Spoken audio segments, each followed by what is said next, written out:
خوش آمدید. ہمارے سیگمنٹ میں آپ سب جانتے ہیں تشریف فرما ہوتے ہیں علامہ کوکب نورانی اوکاڑوی صاحب، مفتی عمران الحق کلیانوی صاحب، اور آج جیسے کہ آپ سب جانتے ہیں ہم ذکر کر رہے ہیں جو 17 رمضان المبارک کا دن ہے وہ منسوب ہے ام المومنین حضرت عائشہ صدیقہ رضی اللہ تعالیٰ عنہ کے وصال سے، ان کا یوم وصال ہے. تو آج کا دن ہم نے سحر میں بھی اور افطار میں بھی ڈیسائیڈ کیا کہ ہم بات کریں گے. کل ہم نے دیگر اور معاملات پر بھی بات کرنی ہے.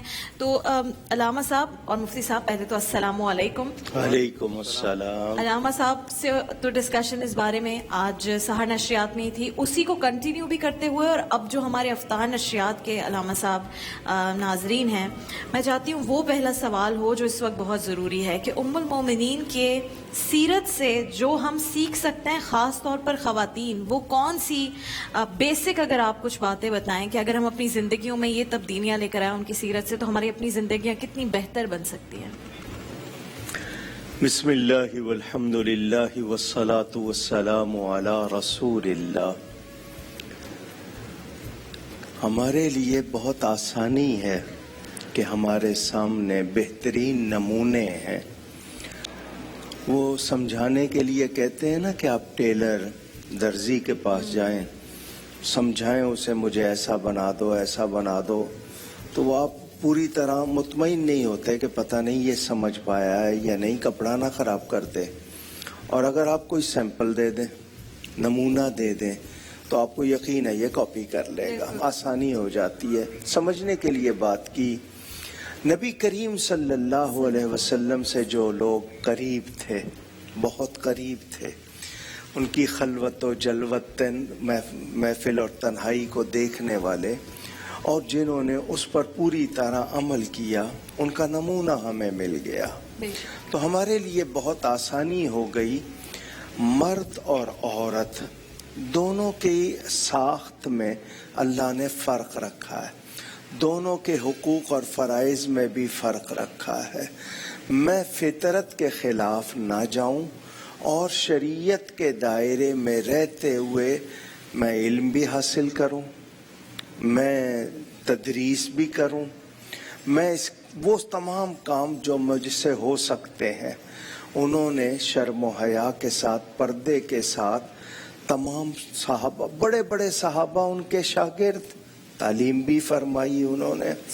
خود کتنا سیکھا. میں نے رات کو بھی یہ جملہ کہا تھا کہ یہ علماء امت نے کہا ہے کہ اگر دین کے 3 حصے کیے جائیں تو ایک حصہ حضرت عائشہ سے امت کو ملا ہے. وہ افقہ یعنی اتنی بڑی فقیہ تھی، فقیہ کہتے ہیں سمجھدار کو، جو دین کی سمجھ، اتنی فقیہ تھی کہ آج تک لوگ دنگ. 2210 احادیث ان سے مروی. اچھا، پھر نبی کریم صلی اللہ علیہ وسلم کی زوجہ محترمہ ہونے کے حوالے سے ان کے بیان کے مجھے 10 خوبیاں ایسی حاصل ہیں جو کسی اور کو نہیں.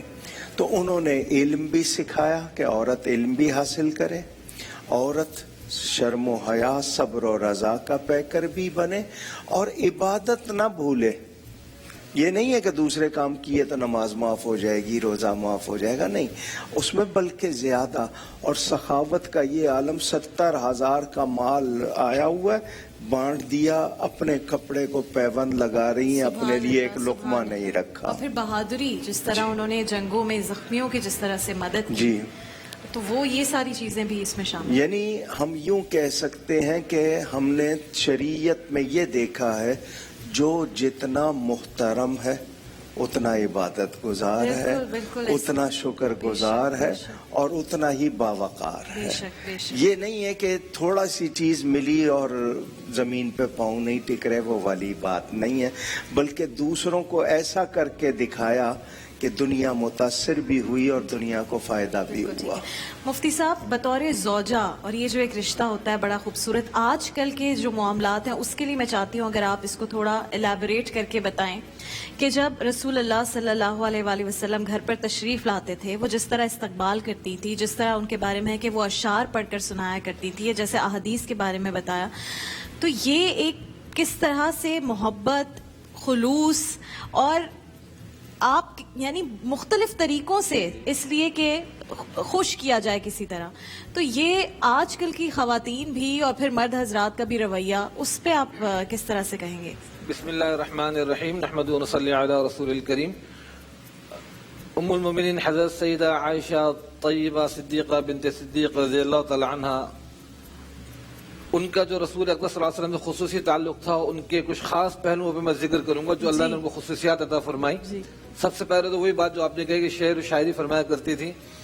تو رسول اکرم صلی اللہ علیہ وسلم کی شان میں ان کا بڑا پیارا شعر ہے، لنا شمس وللآفاق شمس وشمسی خیر من شمس السماء فإن الشمس تطلع بعد فجر وشمسی طالع بعد العشاء. جس کا ترجمہ مفہوم یہ ہے، لنا شمس وللآفاق شمس، کہ ایک ہمارا سورج ہے اور ایک دنیا والوں کا آسمان کا سورج ہے. وشمسی خیر من شمس السماء، میرے جو سورج ہے وہ آسمان کے سورج سے زیادہ پیارا خوبصورت ہے، خیر ہے. سبحان اللہ. فإن الشمس تطلع بعد فجر، دنیا والوں کو سورج جو طلوع ہوتا ہے فجر کے بعد ہوتا ہے طلوع، وفجر طالع بعد العشاء، میرا سورج جو طلوع ہوتا ہے عشاء کے بعد ہوتا ہے. سبحان اللہ. جب آپ صلی اللہ علیہ وسلم در اقدس میں تشریف لاتے تھے حجرہ مبارکہ میں تو فرماتی ہیں عشاء کے بعد بھی طلوع رہتا جی ہے کہ میرا تو سورج اب طلوع ہوتا ہے. سبحان اور واقعتاً آپ کے جسد اثر سے ایسی شعائیں پھوٹتی تھی نور کی، آپ تو سراپا نور تھے کہ فرماتی ہے کہ گہری تاریک رات میں بھی اگر سوئی گر جائے تو میں آپ کی اس روشنی مبارک کے اندر اس سوئی کو تلاش کر لیا کرتی تھی. آپ صلی اللہ علیہ وسلم کو جو ایک گہرا وابستگی کا تعلق تھا ام المومنین حضرت عائشہ صدیقہ رضی اللہ تعالیٰ عنہ سے، آپ فرماتے ہیں کہ عائشہ میں تمہارے مزاج کو سمجھتا ہوں کہ اگر کبھی کسی وجہ سے مجھ سے کسی بات پر آپ تھوڑی سی خفا ہیں تو آپ قسم کھاتی ہیں رب ابراہیم کی، واللہ و رب ابراہیم. اور جب کوئی ایسی بات کی ہوئی آپ واللہ و رب محمد، میرے رب کی قسم کھاتی ہیں، اس طرح فرماتی ہیں. آپ صلی اللہ علیہ وسلم کو معمول شریف تھا کھانے پینے میں. دیکھیں زوجین کا جو رشتہ ہوتا ہے نا کتنا اسٹرانگ ہوتا ہے، اس کو پیارا بنانے کے لیے آپ کی تعلیم یہ تھی. جی بالکل. جہاں سے ام المومنین حضرت عائشہ صدیقہ رضی اللہ تعالیٰ عنہ پیالے سے نوش فرماتی، پانی پیتی ہیں کچھ بھی، تو آپ صلی اللہ علیہ وسلم وہیں سے اپنا دہن مبارک لگا کے نوش فرماتے. سبحان اللہ. جہاں سے کتنی چھوٹی چھوٹی باتیں ہیں لیکن یہ پوری امت کے لیے دیکھیں آج ہم بیٹھ کر اس پر بات کر رہے ہیں. جہاں سے آپ گوشت تناول فرما رہی ہیں وہاں سے آپ صلی اللہ علیہ وسلم گوشت تناول فرما رہے ہیں، مسابقت فرما رہے ہیں، دوڑ لگا کے زوجہ محترمہ کے ساتھ، باقاعدہ ایک یعنی تفریح بھی اپنے اہل خانہ کے ساتھ. فرماتی ہے جب ہم قصے گوئی کیا کرتے تو آپ بھی ہمارے ساتھ قصہ گوئی فرماتے، ہماری کہانیاں سنتے. آپ صلی اللہ علیہ وسلم کی جب آپ سے شادی ہو گئی تھی تو حضرت عائشہ رضی اللہ تعالیٰ عنہ ان کی سہیلیاں تھیں، ان کو گھر میں آ کے کھیلا کرتی تھیں، آپ ان کے کھیل دیکھا کرتے تھے. یہ وہ چیز دل جوئی کہ فرماتے کہ ام المومنین حضرت عائشہ صدیقہ رضی اللہ تعالیٰ عنہ کے بارے میں کہ رسول اکرم صلی اللہ علیہ وسلم کو جو لاڈ پیار سب سے زیادہ ان سے تھا، اللہ رب کریم نے جب دنیا سے آپ کا پردہ فرمانے کا وقت قریب آیا اس وقت بھی اعزاز دیا کہ وہ آپ کو حجرہ شریف میں تمام ازواج مطہرات نے اجازت دے دی تھی کہ آپ وہاں استراحت فرما لیں. اور پھر بالکل جیسے جیسے آخری لمحات آ رہے تھے دنیا سے پردہ فرمانے کے تو آپ نے رسول اقدس صلی اللہ علیہ وسلم کو اپنے سینے اثر سے سہارا دے رکھا تھا، ٹیک لگا رکھی تھی، اور آپ کو جو پانی کی ضرورت تھی تو پانی آپ بار بار اپنے دست اقدس میں طرف فرماتے اور ہونٹوں پہ لگاتے. مسواک اپنے دانتوں سے چبا کے حضرت ام المومنین عائشہ صدیقہ رضی اللہ تعالیٰ عنہ نے بالکل آخری لمحات میں دی. بہت سارے اعزازات اللہ پاک نے عطا فرمایا جو چند جملوں میں عرض کرنے چاہے. پھر اسی جگہ جہاں آپ صلی اللہ علیہ وسلم دنیا سے پردہ فرما چکے تھے وہیں آپ صلی اللہ علیہ وسلم کے آرام گاہ بنائی گئی. یہ اعزاز بھی آپ کو حاصل ہوا کہ حجرہ عائشہ صدیقہ رضی اللہ تعالیٰ عنہ میں ہمیشہ کے لیے آپ آرام فرما ہوئے.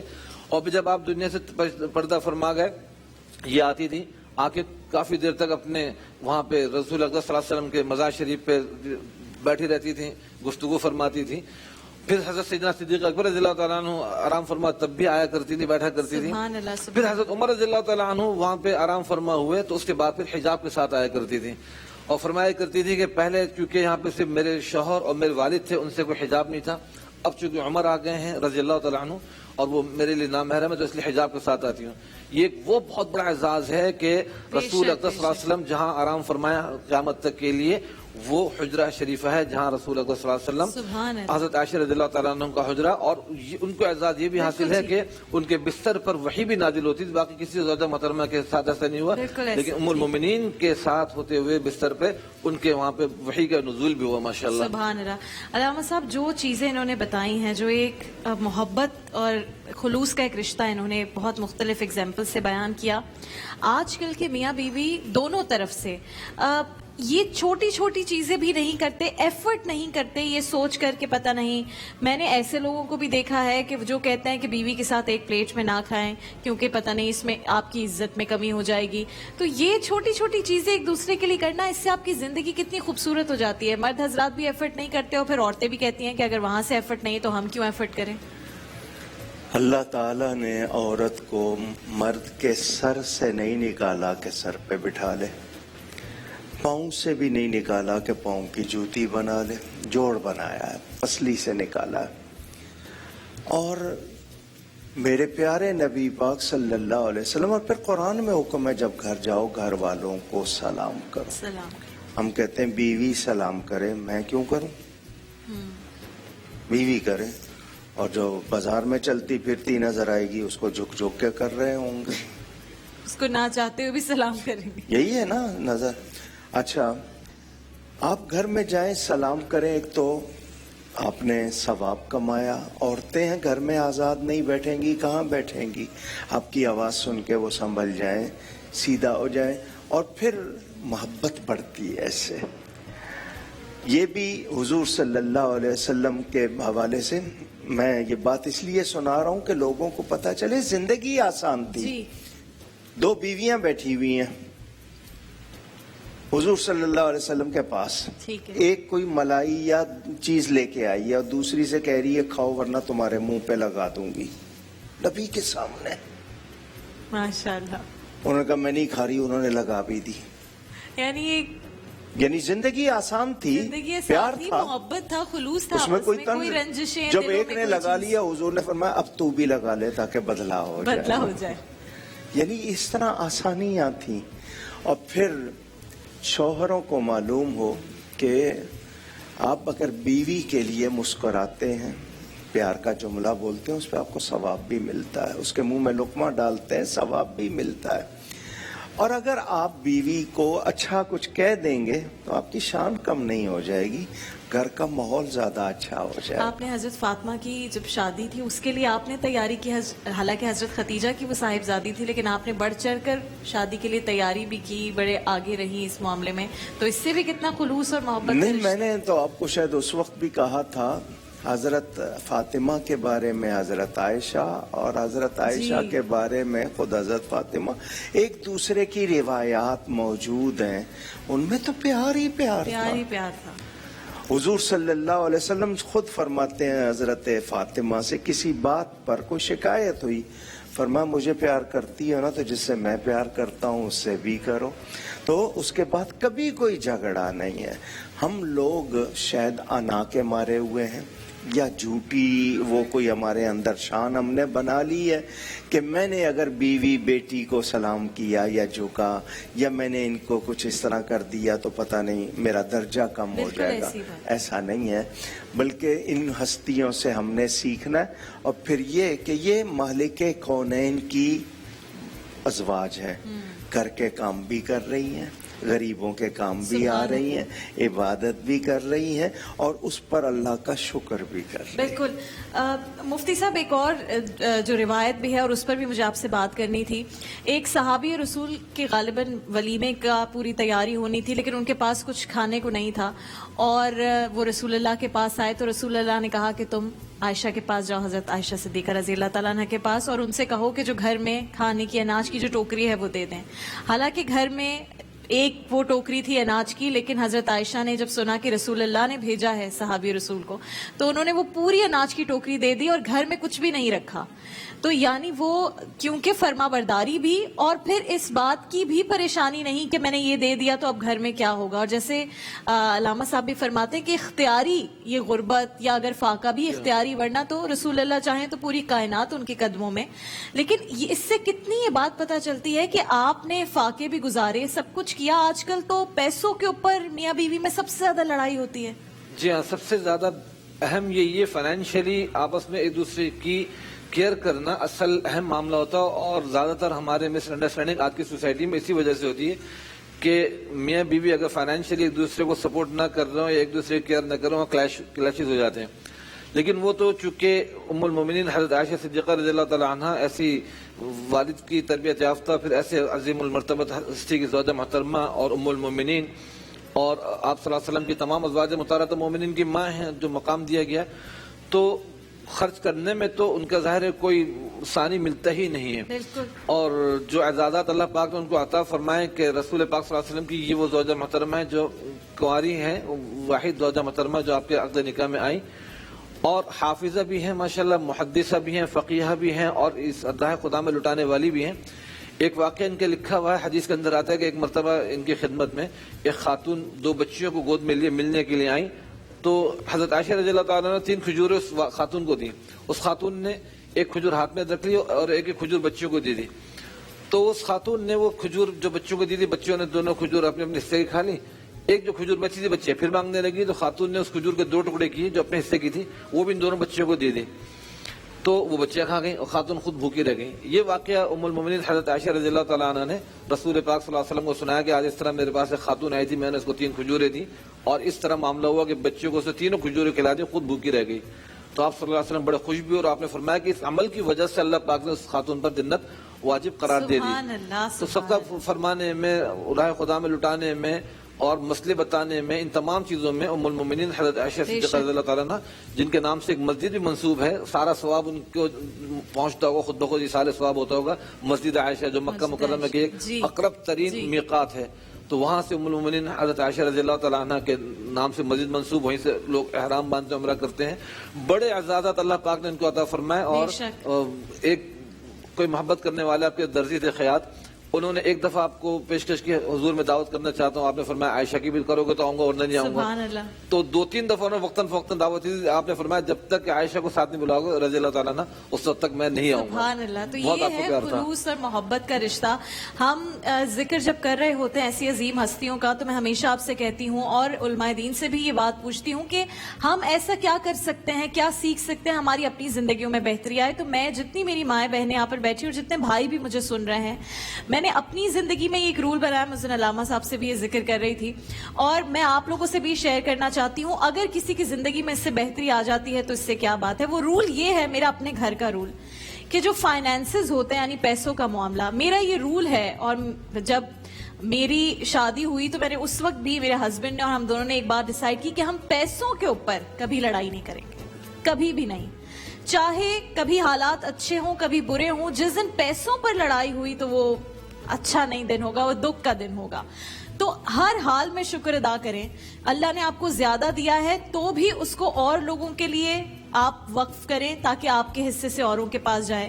اور اگر کسی وقت کوئی تنگ دستی کی صورتحال ہے تو اس میں بھی آپس میں اپنا رشتہ خراب نہ کریں. کوئی بھی جس کے بھی شوہر ہے یا کوئی بھی مرد حضرات، وہ جان بوجھ کر گھر میں تنگ دستی نہیں کرتے، یہ بات یاد رکھیے.